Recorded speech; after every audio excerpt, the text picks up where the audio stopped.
In the early 16th century, England was a kingdom in flux, its fate shaped by the ambitions and passions of its monarchs. The Tudor dynasty, founded by Henry VII after the Bloody Wars of the Roses, was still relatively new, and the stability of the realm was fragile. The birth of Elizabeth Tudor in 1533 was not the event her father, King Henry VIII, had hoped for. Henry's desperate quest for a male heir had already led him to break with the Roman Catholic Church, a seismic act that would reverberate across Europe and change the course of English history forever.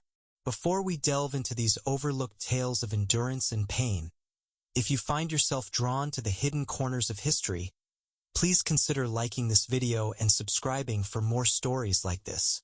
And let me know in the comments where you're tuning in from. I am always amazed that we can explore these ancient narratives together, no matter where we are in the world, united by our curiosity about the past. Elizabeth's mother, Anne Boleyn, was a woman of intelligence and ambition, but her position was always precarious. The court was a place of intrigue, where alliances shifted like the wind and favor could be lost in an instant. When Anne failed to produce a son, her enemies closed in. In 1536, she was arrested, tried on charges of adultery and treason, and executed at the Tower of London. Elizabeth, not yet 3 years old, was declared illegitimate and removed from the line of succession. Her early years were spent in relative obscurity, shuttled between country estates, her status uncertain and her future clouded by the political storms that raged around her. Despite these hardships, Elizabeth received an education that was exceptional even by the standards of European royalty. Under the guidance of tutors like Roger Ascham, she mastered Latin, Greek, French, and Italian, and developed a lifelong love of learning. She read widely in history, philosophy, and theology, and was well-versed in the arts and sciences. This intellectual foundation would serve her well in the years to come, equipping her with the tools to navigate the treacherous waters of politics and diplomacy. The world into which Elizabeth was born was not only turbulent but also rapidly changing. The Renaissance was sweeping across Europe, bringing with it new ideas about art, science, and the nature of humanity. The printing press had made books more widely available, and the thirst for knowledge was growing among all classes. In England, however, these changes were often overshadowed by the political and religious upheavals that followed Henry VIII's break with Rome. Elizabeth's early education was shaped by these currents. She was tutored by some of the finest minds of her day, including Roger Ascham, who believed in the power of education to shape character and destiny. Under his guidance, Elizabeth became fluent in several languages and developed a keen interest in philosophy and history. She read the works of classical authors such as Cicero and Seneca, as well as the writings of contemporary thinkers. This broad education gave her a unique perspective among European rulers, many of whom were less well-versed in the intellectual currents of their time. As a young woman, Elizabeth learned to navigate the treacherous waters of the Tudor court. She witnessed firsthand the dangers of ambition and the fickleness of royal favor. The fates of her stepmothers, some divorced, some executed, were constant reminders of the perils that came with proximity to power. Elizabeth learned to be cautious, to guard her words, and to trust only a select few. These lessons would serve her well when she became queen. When Henry VIII died, Elizabeth's half-brother, Edward VI, ascended the throne at the age of 9, but his reign was short and troubled. The kingdom was governed by regents, and religious tensions simmered beneath the surface. Edward's Protestant reforms alienated many, and his untimely death in 1553 plunged the country into crisis. A brief attempt to place Lady Jane Grey on the throne failed, and Elizabeth's half-sister, Mary, became queen.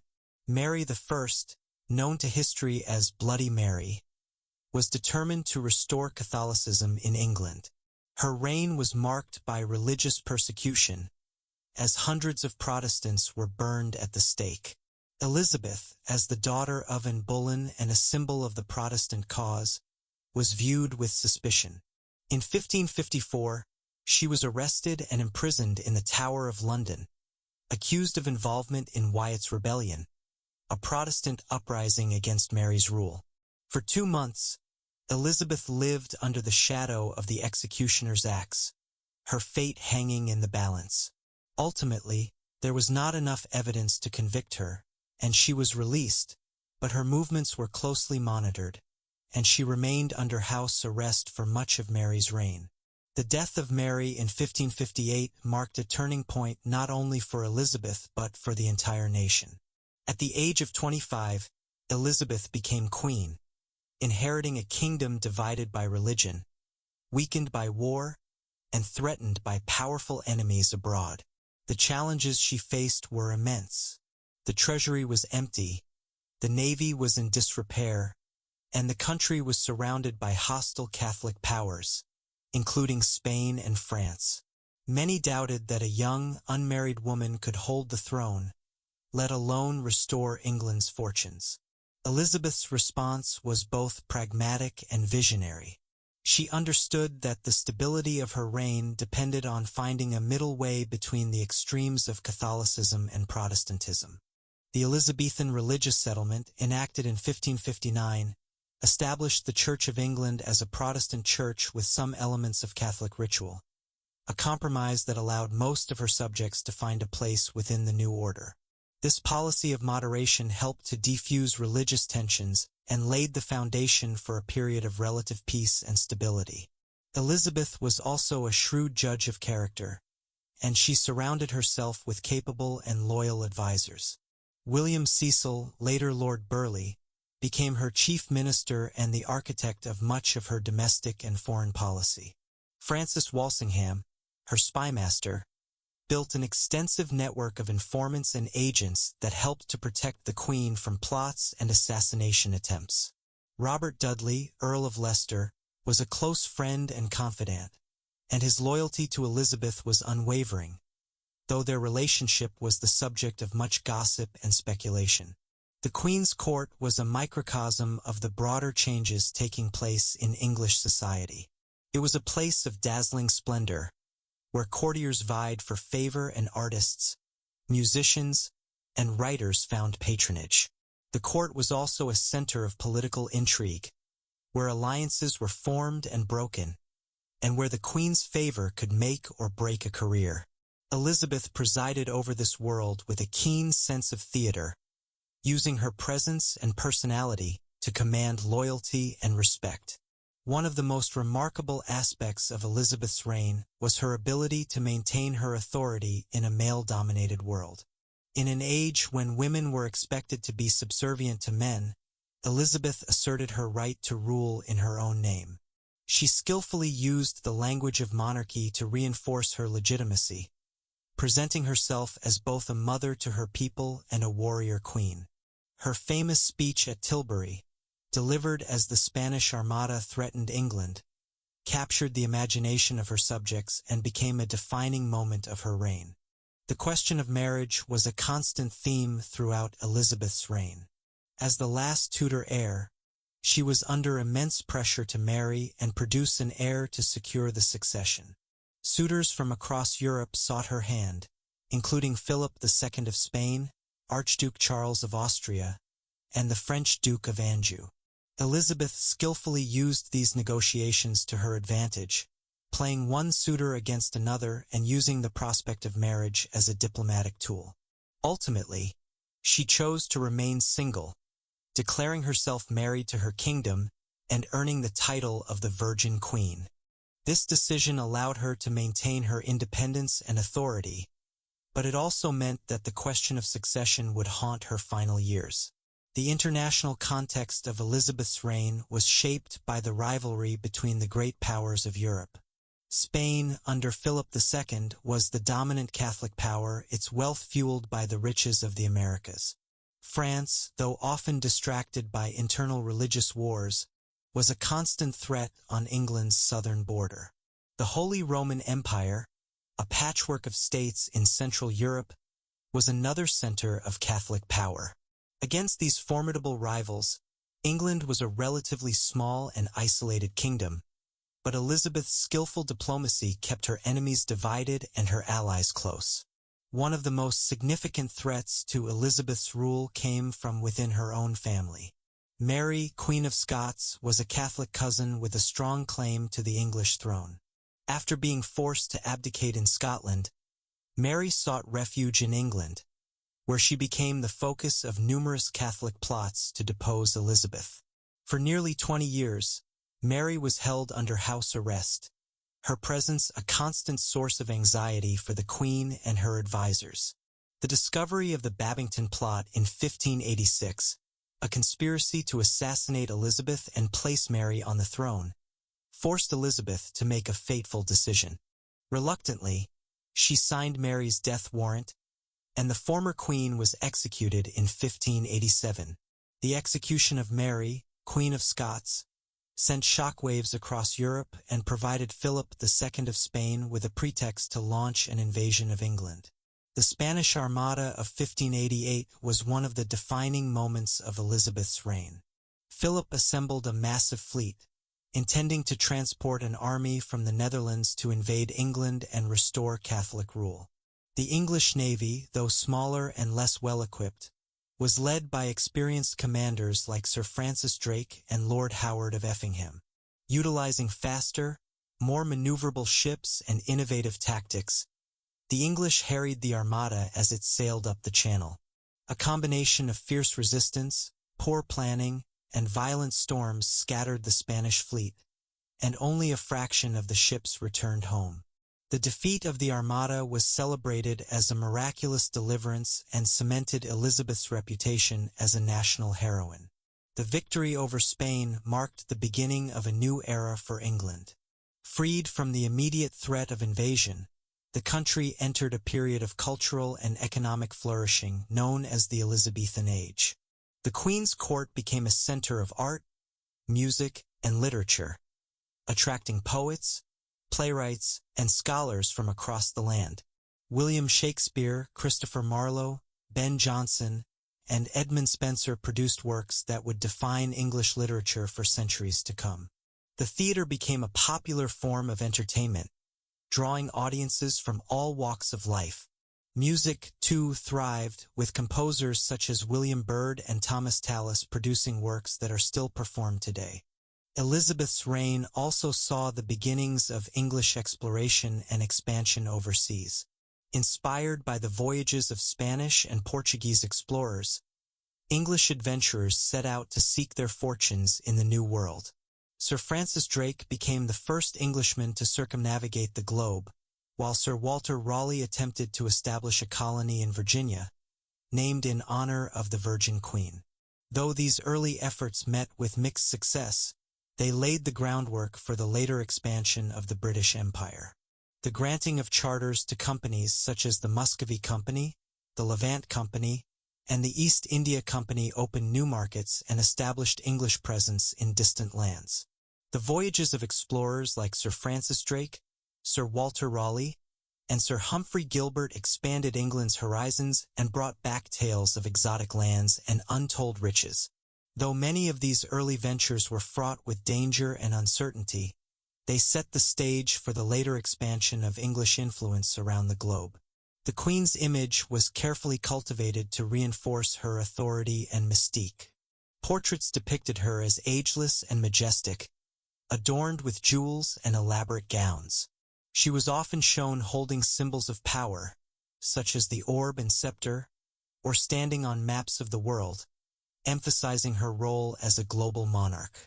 Public appearances were staged with great ceremony, and Elizabeth used pageantry and spectacle to inspire loyalty and awe among her subjects. Despite the outward splendor of her reign, Elizabeth's personal life was marked by sacrifice and loneliness. The demands of the crown required her to place the interests of the nation above her own happiness.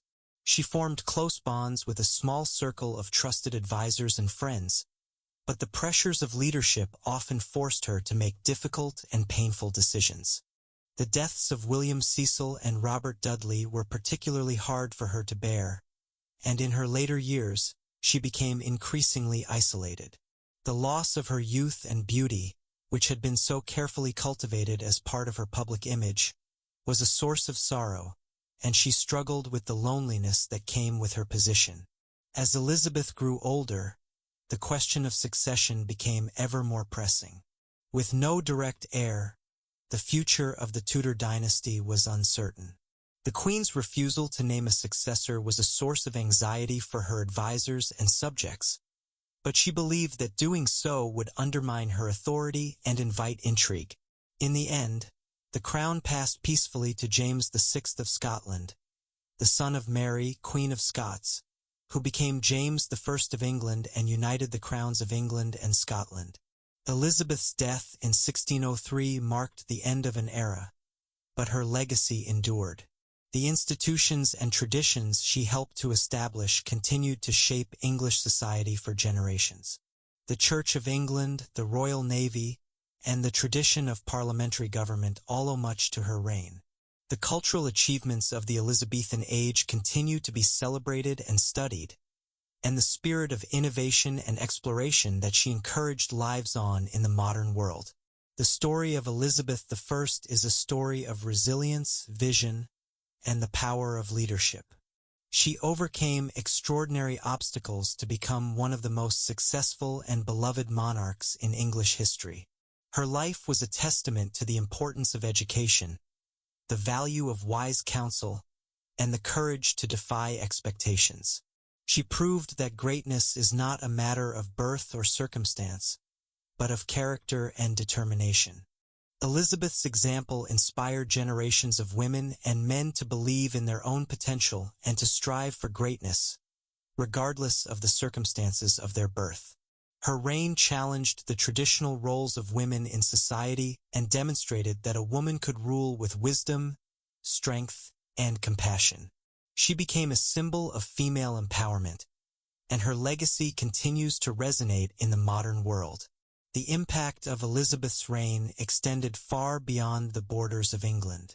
Her support for exploration and trade helped to lay the groundwork for the global expansion of the English-speaking world. The cultural achievements of her age enriched not only her own country but also the wider world, as English literature, drama, and music found audiences across Europe and beyond.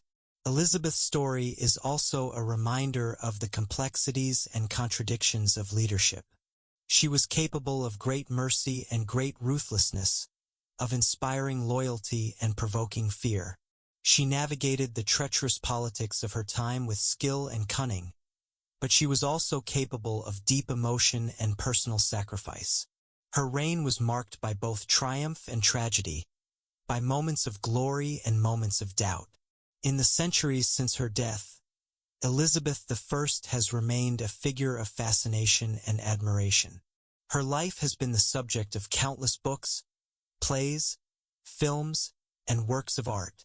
She has been portrayed as a shrewd politician, a romantic heroine, a tragic figure, and a national icon. Each generation has found new meaning in her story, drawing inspiration from her example and seeking to understand the woman behind the legend. The world that Elizabeth left behind was forever changed by her presence. She transformed England from a small, divided kingdom into a major European power. She fostered a culture of creativity and innovation that would shape the course of history. And she proved, above all, that true greatness comes not from the crown we wear, but from the courage to follow our own path.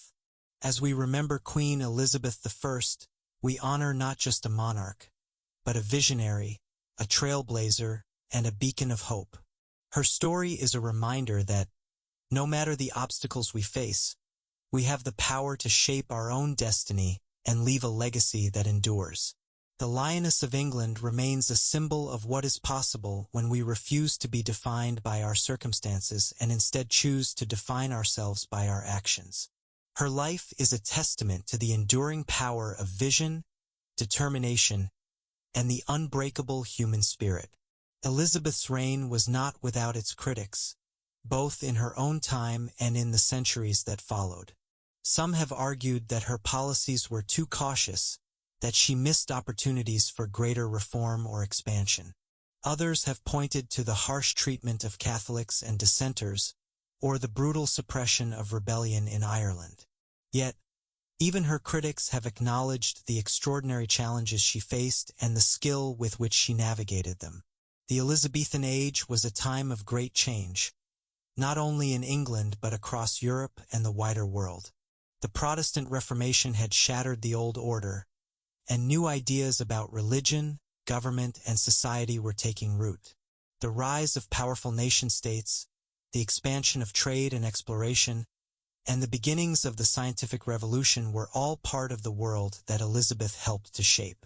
In this context, Elizabeth's ability to maintain stability and foster a sense of national identity was a remarkable achievement. She understood the importance of symbolism and ceremony, using her image and public appearances to inspire loyalty and unity. She was a master of political theater, turning her court into a stage on which the drama of her reign was played out for all to see. Elizabeth's legacy can be seen in the institutions and traditions that she helped to establish. The Church of England, the Royal Navy, and the tradition of parliamentary government all owe much to her reign. The cultural achievements of the Elizabethan age continue to be celebrated and studied, and the spirit of innovation and exploration that she encouraged lives on in the modern world. Perhaps most importantly, Elizabeth's life is a reminder of the power of resilience and the importance of believing in oneself. She faced adversity from the moment of her birth, yet she never allowed herself to be defined by her circumstances. She used her intelligence, her education, and her determination to overcome obstacles and achieve greatness. Her story is an inspiration to all who seek to make a difference in the world, reminding us that even in the darkest of times, hope and courage can light the way. As we look back on the life and reign of Queen Elizabeth I, we see a leader who embodied the best qualities of her age: wisdom, courage, creativity, and compassion. She was a woman who dared to dream, who refused to be limited by the expectations of others, and who left a legacy that continues to inspire and uplift. The Lioness of England roared in a world that often sought to silence her, and in doing so, she changed the course of history.